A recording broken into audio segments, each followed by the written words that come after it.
سورۃ الفاتحہ کے اندر اللہ تبارک و تعالیٰ نے ہم سب کو دعا مانگنے کا طریقہ سکھلایا۔ پہلی 3 آیتوں میں فرمایا کہ تم جب بھی دعا مانگو اللہ کی تعریف کرو۔ جب بھی دعا مانگنی ہے پہلا نمبر اللہ کی تعریف کرنی ہے، دوسرا نمبر اللہ تجھ ہی سے مانگتے ہیں، تیرے علاوہ ہمارا کوئی نہیں ہے۔ پھر اس کے بعد اپنا دعویٰ اپنی جو دعا مانگنی ہے اس کو رکھیں گے، اللہ ہمیں فلاں چیز چاہیے، تو اللہ فرما رہے ہیں اس طرح تم نے دعا مانگنی ہے۔ سورۃ الفاتحہ کے آخر میں فرمایا غیر المغضوب علیہم ولا الضالین۔ اس کا معنی یہ ہے اللہ ہمیں یہودیوں کے راستے پر بھی نہ چلانا، عیسائیوں کے راستے پر بھی نہ چلانا، ہمیں اس راستے پر چلا جس پر تیرا انعام ہوا۔ پھر اس کی تفسیر 5ویں سپارے میں ہے کہ اللہ کا انعام کن پر ہوا، علیہم من النبیین والصدیقین والشہداء والصالحین۔ نمبر 1 انبیاء کرام علیہم الصلاۃ والتسلیمات پر اللہ کا انعام ہوا، نمبر 2 صدیقین جو سچ بولنے والے ہیں، نمبر 3 شہداء جو اللہ کے راستے میں شہید ہوئے، نمبر 4 صالحین یعنی نیک لوگوں پر اللہ کا انعام ہوا۔ دوسری سورۃ سورۃ البقرہ ہے۔ البقرہ کا معنی گائیں۔ اس سورت کا نام سورۃ البقرہ اس لیے رکھا چونکہ اس سورت کے درمیان میں گائیں کا ذکر آئے گا، اس مناسبت سے سورت کا نام سورۃ البقرہ رکھا گیا۔ اس سورت کی شروع کی 3 آیات کے اندر ایمان والوں کا ذکر ہے، بعد کے اندر 2 آیتوں میں پھر کافروں کا ذکر ہے، پھر پورا رکوع 10 آیات منافقوں کے بارے میں ہے۔ سوال یہ ہوتا ہے جو کافر ہیں، غیر مسلم ہیں، مشرک ہیں، ان کی مذمت میں اللہ نے 2 آیتیں بیان فرمائی ہیں، نازل فرمائی۔ جو منافقین ہیں ان کے بارے میں اللہ نے پورا رکوع اتارا، جو منافقین ہیں پورا رکوع یعنی 10 آیات نازل فرمائی۔ اس کا جواب تمام کے تمام مفسرین کرام نے فرمایا کہ کافر اتنا خطرناک نہیں ہے جتنا منافق خطرناک ہوتا ہے۔ منافق کہتے ہیں اندر سے کچھ باہر سے کچھ، کہ اوپر سے محبت کے دعوے ہوں، اندر سے سانپ کی طرح ڈسنے والا ہو، بچھو کی طرح ڈسنے والا ہو۔ فرمایا یہ زیادہ خطرناک ہے، اس سے زیادہ تکلیف کا اندیشہ، اس لیے اس کی مذمت میں اللہ نے پورا رکوع نازل فرمایا۔ پھر آگے اللہ تبارک و تعالیٰ وَإِذْ قَالَ رَبُّكَ لِلْمَلَائِكَةِ میں فرما رہے ہیں کہ میں نے اس مخلوق بنانے سے پہلے یعنی انسان کو بنانے سے پہلے جنات اور فرشتوں کی مخلوق تھی۔ فرشتوں کے اندر اللہ نے برائی کی صفت نہیں رکھی، نیکی ہی نیکی کرتے ہیں۔ جنات، شیطان، ابلیس، اس کے اندر نیکی کی صفت نہیں ہے۔ شیطان، ابلیس کبھی بھی کوئی نیکی نہیں کر سکتا۔ اللہ نے فرمایا ایک ایسی مخلوق بنانا چاہتا ہوں جس میں نیکی کی صفت بھی ہو اور برائی کی صفت بھی ہو، پھر میں امتحان لوں گا، دیکھوں گا میرا کون ہے پرایا کون ہے۔ ایک میں ایسی مخلوق بنانا چاہتا ہوں جس کے لیے اللہ نے انسان حضرت آدم علیہ السلام کو بنایا کہ جس کے اندر آپ کی پوری نسل کے اندر برائی کی صفت بھی ہے، نیکی کی صفت بھی ہے۔ پھر اللہ امتحان لے رہے ہیں کہ کون نیک ہیں کون برے ہیں۔ یا بنی اسرائیل اذکروا نعمتی التی انعمت علیکم۔ بنی اسرائیل کا ذکر ہے۔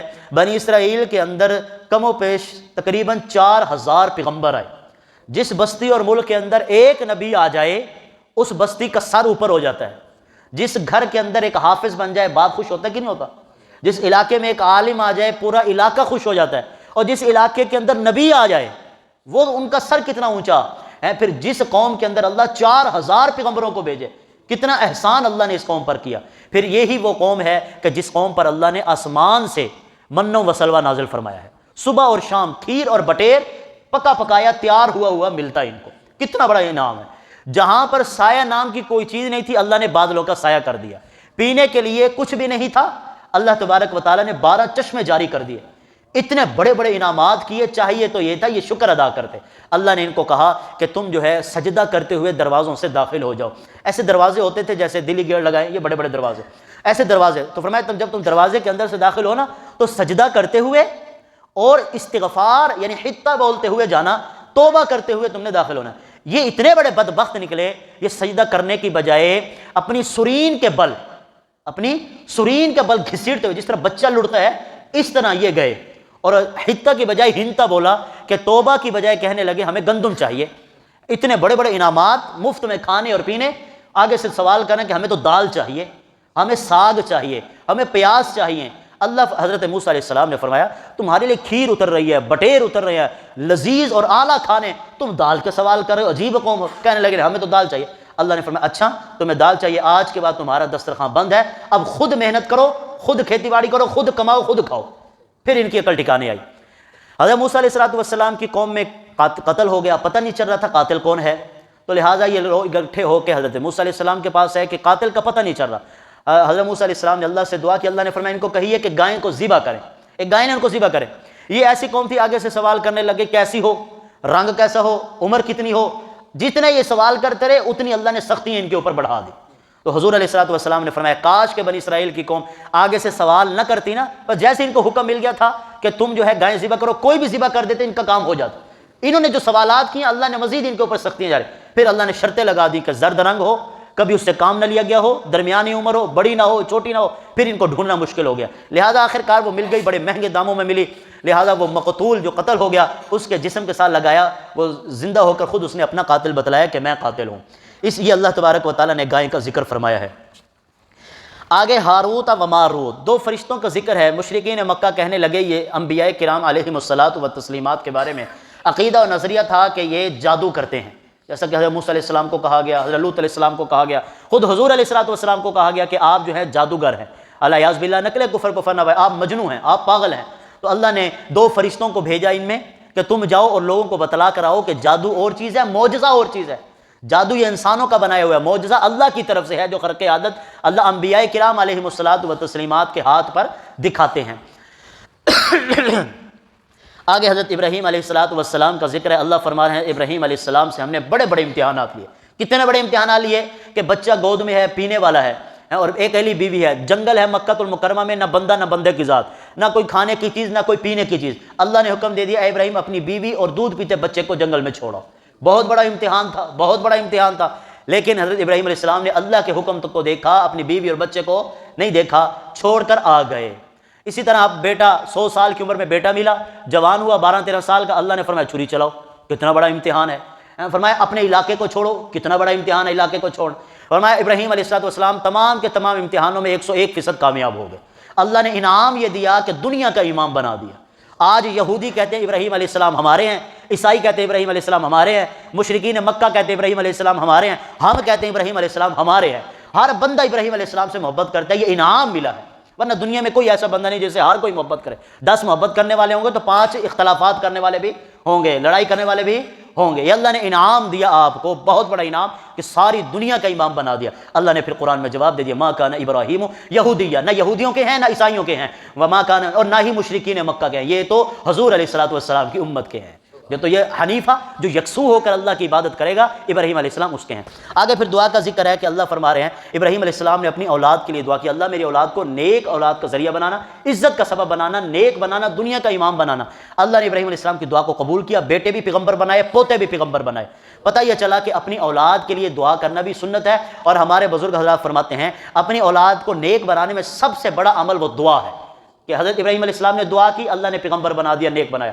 تو اولاد جس کی بد ہو، نافرمان ہو، سب سے بہترین عمل وہ دعا ہے۔ فَإِنْ آمَنُوا بِمِثْلِ مَا آمَنْتُمْ بِهِ فَقَدْ اهْتَدَوْا۔ اللہ اس آیت میں صحابہ کرام کی فضیلت بیان فرما رہے ہیں کہ کسی ایک صحابی کے پیچھے چل پڑو، تمہارے لیے جنت کا وعدہ ہے۔ دوسرے سپارے کے شروع میں قبلے کا ذکر ہے، شروع کے اندر جو ہے بیت المقدس، جو کہ اس وقت وہاں پر ظلم ہو رہا ہے، ہمارے مسلمان شہید ہو رہے ہیں، وہ قبلہ تھا۔ 16 یا 17 مہینے اس قبلہ کی طرف رخ کر کے نماز پڑھی۔ حضور علیہ الصلوۃ والسلام کا دل چاہتا تھا ہمارا قبلہ پہلے والا بیت اللہ ہونا چاہیے، بار بار حسرت تھی، اسی حسرت میں بار بار آسمان کی طرف ہی دیکھتے کہ کب وہی اترے گی۔ حتیٰ کہ 17 مہینوں کے بعد ظہر کی نماز آپ پڑھ رہے تھے، 2 رکعتیں پڑھ چکے تھے، تیسری رکعت میں اللہ نے حکم دیا رخ جو ہے اب تم بیت اللہ کی طرف کر لو، تمہاری خواہش پوری ہو گئی۔ اس پر مشرکین مکہ نے ڈھنڈورا پیٹنا شروع کر دیا، اعتراضات کیے کہ مسلمانوں کو دیکھو کبھی بیت اللہ کی طرف نماز پڑھتے ہیں، کبھی بیت المقدس کی طرف نماز پڑھتے ہیں، کبھی بیت اللہ، کبھی کس طرف، ان کا جس طرف دل چاہے نماز پڑھنا۔ اللہ فرمانے ان کو جواب دے دو، مقصود جہاں بھی یہ منہ کر کے نماز پڑھیں گے وہاں پر اللہ کی ذات موجود ہوگی۔ ہاں، یہ جو قبلہ اور بیت اللہ بنایا یہ صرف اتحاد کے لیے بنایا۔ کیوں؟ اس لیے کہ اگر یہ قبلہ نہ بنایا جاتا، اللہ ہر جگہ موجود ہے، تو پھر ایک مسجد میں 2 صفیں ہیں، ایک صف والے اس طرف منہ کر کے کھڑے ہوتے، دوسری طرف صف والے ادھر، آدھے ادھر آدھے ادھر، اس سے اختلافات پیدا ہوتے۔ اس لیے اللہ نے ایک امت اتحاد کے لیے ایک قبلہ بنا دیا کہ سب اس کی طرف رخ کر لو۔ آگے اللہ تبارک و تعالیٰ فرما رہے ہیں الذین اذا اصابتهم مصیبہ، جب بھی تمہارے اوپر کوئی مصیبت اور تکلیف اور پریشانی آئے فوراً کہو انا للہ و انا الیہ راجعون۔ حضور علیہ الصلوۃ والسلام کے گھر میں دیا چل رہا ہے، بجھ گیا، اللہ کے نبی کی زبان سے فوراً یہ الفاظات نکلے انا للہ و انا الیہ راجعون۔ حضرت عائشہ صدیقہ فرمانے لگیں کہ کوئی فوت تو نہیں ہوا، آپ نے یہ کیوں دعا یہ کلمات پڑھے؟ تو اللہ کے نبی علیہ السلام نے فرمایا اے عائشہ، جب بھی جو چیز بھی دل کو تکلیف پہنچائے اس پر تم نے انا للہ پڑھنا ہے۔ پتہ چلا صرف فوتگی پر نہیں، کوئی بھی شاید دل کو تکلیف پہنچائے فوراً زبان سے نکلے انا للہ و انا الیہ راجعون۔ انما حرم علیکم المیتہ، اللہ فرما رہے ہیں 4 چیزیں تمہارے اوپر حرام ہیں۔ نمبر 1 مردار، نمبر 2 بہتا ہوا خون، جب جانور کو ذبح کرتے ہیں جو خون نکلتا ہے وہ حرام ہے۔ تیسرا فرمایا خنزیر کا گوشت، خنزیر کی ہر شے ناپاک ہے۔ وہ چوتھا فرمایا وما اہل بہ لغیر اللہ، جو چیز بھی اللہ کے نام کے علاوہ ذبح کی جائے یا بانٹی جائے یا خیرات کی جائے وہ بھی تمہارے لیے ایسے ہی حرام ہے جیسے سور حرام ہے، جیسے خنزیر حرام ہے، ایسے ہی غیر اللہ کے نام پر ذبح کی ہوئی چیز، تقسیم کی ہوئی چیز، یہ بھی تمہارے اوپر حرام ہے۔ آگے فرمایا قصاص کا بدلہ قصاص، قاتل اگر قتل کرتا ہے تو اس کو سولی پہ لٹکاؤ، سب کے سامنے قتل کرو۔ پھر اللہ فرما رہا ہے کسی کے ذہن میں یہ آ جائے شاید یہ ظلم ہے کہ ایک تو قتل ہو گیا، دوسرے کو کیوں قتل کرنا ہے، اللہ فرما رہے ہیں نہیں، یہ ظلم نہیں ہے، یہ تمہارے فائدے کے لیے ہے اور تمہاری اس میں زندگی ہے۔ وَلَكُمْ فِي الْقِصَاصِ حَيَاةٌ، قصاص کے اندر تمہارے لیے زندگی ہے۔ کیسے؟ اگر ایک قاتل کو قتل کرو گے باقی سب کو عبرت ہو جائے گی۔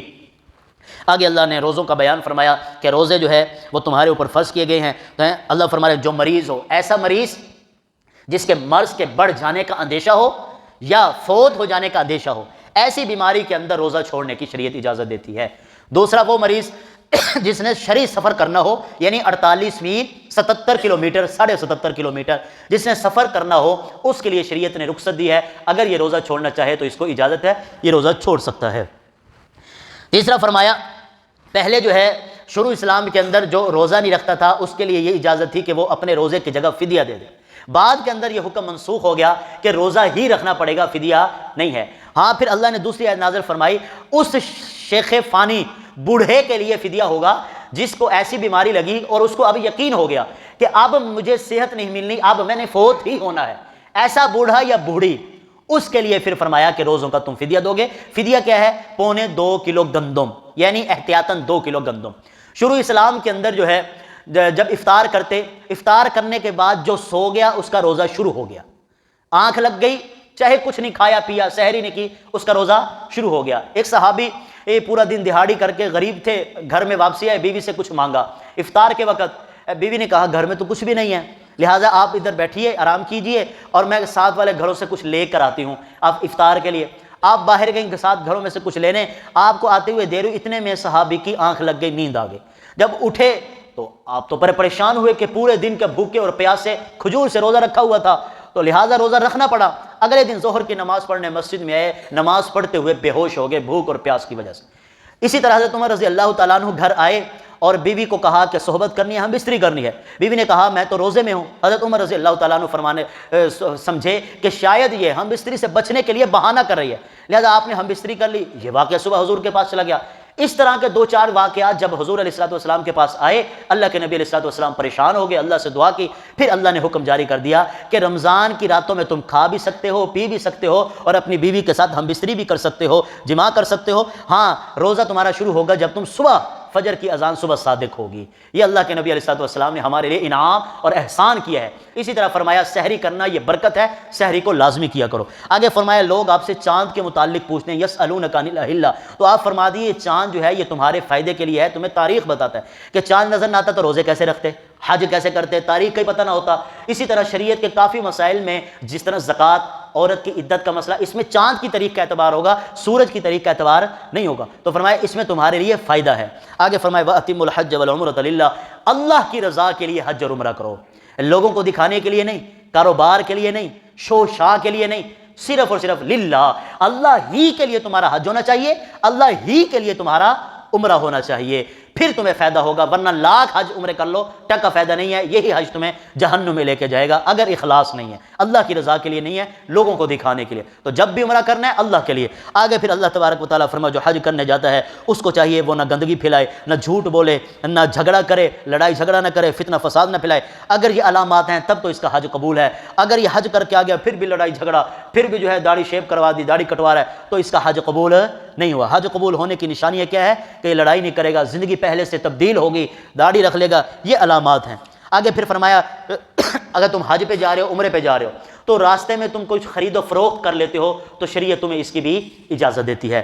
آخر کے اندر اللہ فرما رہے ہیں ایک منافق آدمی تھا جو حضور علیہ السلام کی مجلس میں آتا اور بڑی سے بڑے محبت کے دعوے کرتا، حتیٰ کہ اللہ کے نبی علیہ السلام سے اتنی محبت کے دعوے کرتا، تمام کا تمام صحابہ کرام یہ سمجھتے کہ اس صحابی سے زیادہ محبت کرنے والا کوئی نہیں ہے، اس بندے سے زیادہ، حتیٰ کہ حضور علیہ السلام بھی سمجھے کہ اس بندے سے زیادہ مجھ سے محبت کرنے والا کوئی نہیں ہے، یعنی اتنا بلیار تھا اور اتنا دعوے کرتا تھا۔ اور اللہ فرما رہے ہیں وہ بدبخت اتنا تھا، محبت کے دعوے مسجد میں بیٹھ کے کرتا، نماز بھی پڑھتا، پہلی صف میں کھڑا ہوتا، اور جیسے ہی مسجد سے باہر جاتا صحابہ کرام کی کھیتیوں کو آگ لگا دیتا، صحابہ کرام کے جتنے جانور ہوتے ہیں ان کی کونچیں کاٹ دیتا، کہ ٹانگیں کاٹ دیتا، اتنا بڑا یہ بدبخت اور منافق تھا۔ اللہ فرما رہے ہیں ایسا بدبخت تم نہ بننا، ادخلوا فی السلم کافہ، اسلام میں پورے کے پورے اندر سے کھوکھلے نہ بنو، جو بننا ہے کھرا کھوٹا، میں جو کچھ ہوں میرا نظر آئے، ایسا نہ ہو کہ اندر سے باہر چلیں۔ اللہ پاک سے دعا ہے عمل کی توفیق عطا فرمائے۔